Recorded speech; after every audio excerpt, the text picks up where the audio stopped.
good, y'all? I'm back. If you would have let me finish, I was gonna be like, she back too. Like you didn't even let. Comment down below. This is marriage, and I'm not. This is marriage, and I'm not with the shits today. Okay, I'm not with the shits today. Anyway, me and her are back with another video. Welcome back to the channel, fam. And we got something new for you guys today. Yeah. So, I'm in a group on Facebook. I'm not going to tell y'all which one. Some of y'all might be a part of this group because it's pretty well sized.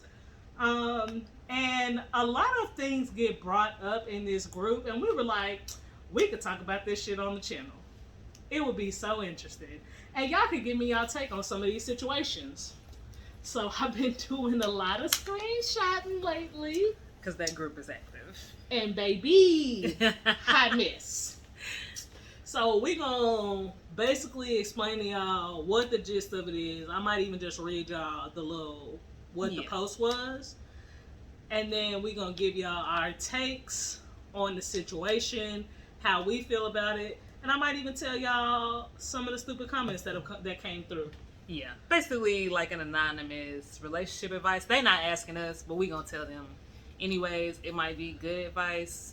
Sometimes we do give bad advice. We gave some bad advice with the breakup video, but I thought it was hilarious. But it was still true. Who gonna fight me? Anyway. Should have saw that coming. So, this one was the first one, who says, I knew I was attracted to a woman in the 6th grade. It was a classmate of mine named Mallory. I hid my sexuality until I was 19. Most people I knew were not supportive. I dated a few women, but the relationships never got serious. They either ended up just wanting a side chick for her and her husband, or they were still in the closet and scared to come out, leading to fear of being seen with me in person. Others wanted a woman with experience with other women, so I dated men. The second was something I dreaded, but did because I thought nobody would be with someone who doesn't put out. My mom even told me that, so I just lied. Laid there? Whatever. So I just laid there and made the right noises and waited for it to be over. I didn't sleep with a ton of guys or anything, just ones I was dating. Maybe 5 my entire lifetime. So I've never been intimate with a woman. My attraction to women is not hurt something that shows up when I see English. Speak English. She was basically saying it's not something that goes away when she's with a man. The only difference is now she's fully embracing it, her attraction to women that is, and not hiding it for anyone's sake. Those who do not support it still don't, and she's found more who do support her. So, you know what this is? What? Compulsory heteronormativity? Compet. You know what compet is? What you just said? Well, yeah, I mean, like, do you know what it is? You can give the definition for the people. So, I'm pretty sure it's compulsory heterosexuality or heteronormativity, but compet for short. And a lot of lesbian women or queer women, they experience this throughout their life. There's so much pressure. We are socialized from the day we are popped out of our mama's pussy to end up with a guy, be a certain way, be with a man. And all of those society pressures, it's almost like brainwashing. I've never heard anybody explain it as brainwashing, but I'm going to go ahead and use that word.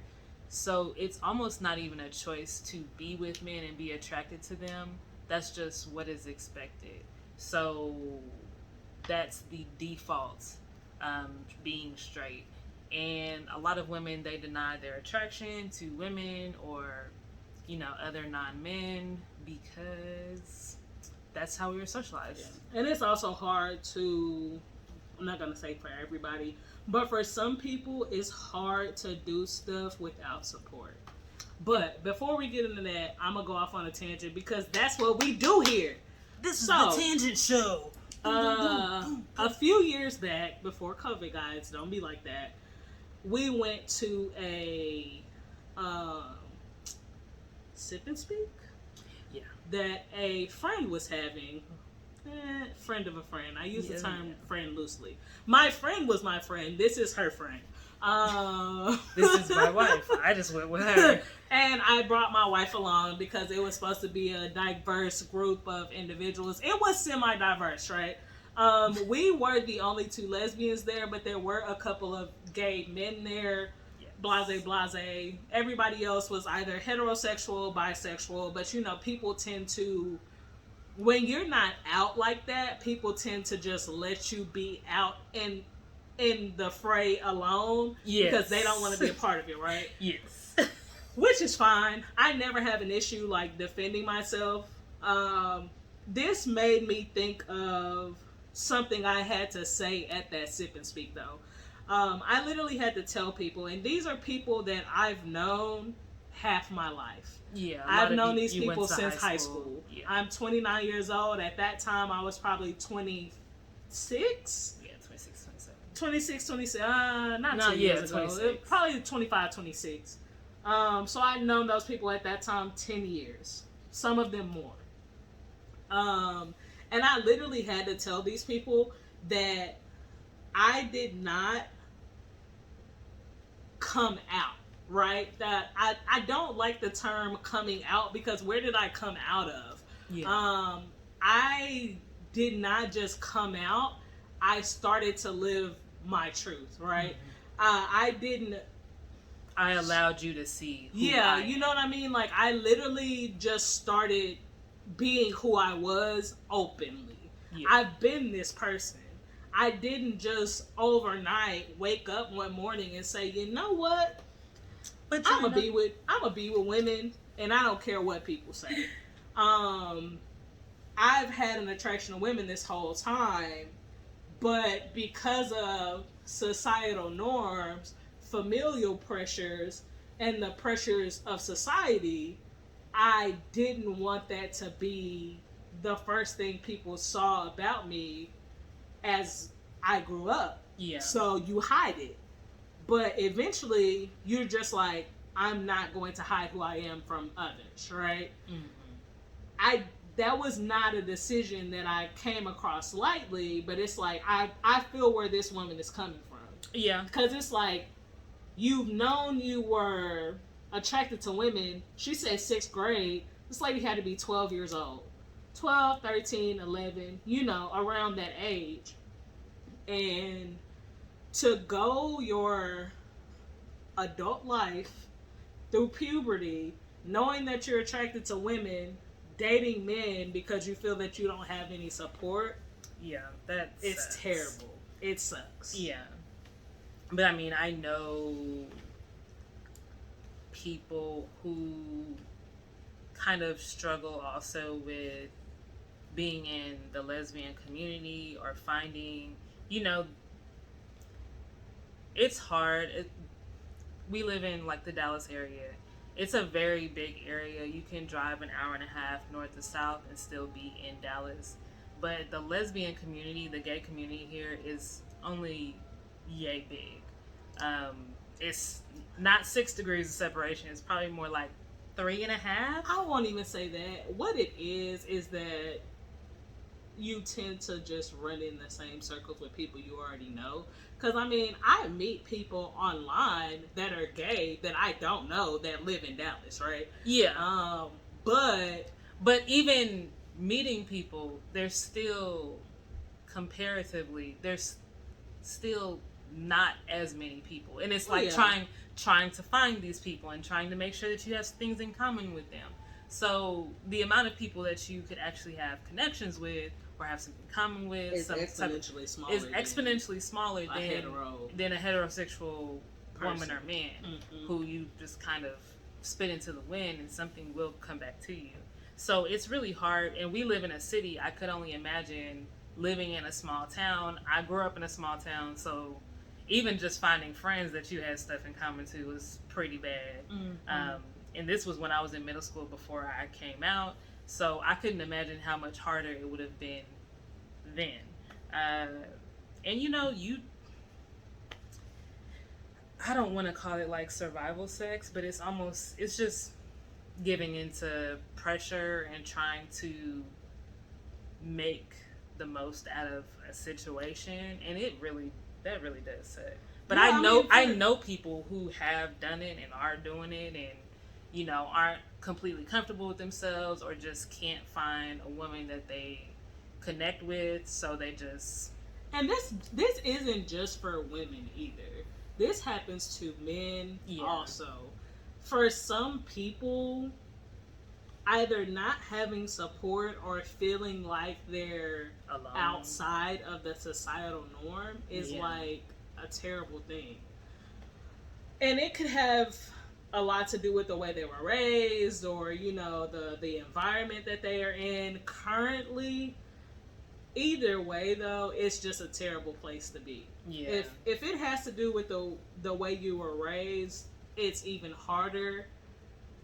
Nowadays, I feel like it's not as bad, right? Because this woman is probably in her 30s at this point. Yeah. More comfortable with herself and this and that. But times have changed even since I came out to now. Yeah, because right? I mean, I came out at 15. My mom found 15-year-olds out, now, they have the internet, they have these communities. My mom found out that I was a lesbian at 17. I was pushed off the cliff, whatever. That was 12 years ago. So, in 12 years, the strides that we've made in the LGBTQ plus community, and the things that are, I'm not gonna say accepted, I really hate that word, but the things that we're able to do, and it's a lot more, it's a lot easier to be who you are now than it was then. Yeah, there's not as much of a stigma as there was even when we were like teenagers and coming out. But also, like I said, the internet, if you are feeling like lonely or misunderstood, you can reach out to other people. You can like create a whole persona and be like, have like a secret TikTok with 2 million people and your parents don't even know. So and just finding your community. And I think that's a good thing, because there's a million reasons why people would choose, to not be happy, just trying to make the best out of a situation where it's almost like lose-lose, so you might as well make the best of it. But if you can choose to win in some small aspect, like, I can't even imagine how many people like mentally struggling, because the mental that comes with doing something you don't want to be doing for the sake of someone else, I couldn't even imagine that. So it sucks. I'm glad. Just being unhappy. Yeah. Just being unhappy because you do not feel accepted. Because there are people out there that know that they're attracted to the same sex, whether it be men or women, that just choose to live a life of solitude and loneliness because they don't want others to know, because they feel that bad about who they are. Yeah. So they'd rather just be alone. And I ain't about that shit. And I wish you weren't about it either. Go to therapy. Get happy with yourself, because nobody's unhappy but you. Yeah. I think that's the thing that sucks about it. You're doing this so that others will be pleased with you and will not judge you, but they are living their best lives.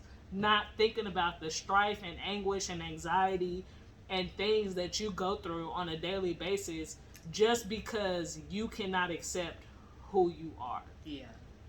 There's a new documentary on Netflix. I don't know the name of it. It's like Pray something. Especially like the uptick of conversion therapies in the past, and people who said that they were cured of being gay, and how they actually felt about it while they were preaching that they were cured. Newsflash, spoiler alert, they were not. They were still attracted to the same sex or what have you. but they were just saying that they weren't to find acceptance. And it's kind of the documentary just shows you just be yourself, accept yourself. And the reverse of that somebody's gonna say is, oh, but there are plenty of people who are gay and they find Jesus and then they say that they're healed and da da da da. They can say that. And also, sexuality is fluid, but also not every person that's ever said in the history of forever that they're gay was actually gay. Just the same way that not every person in the history of forever that said they were straight were actually straight.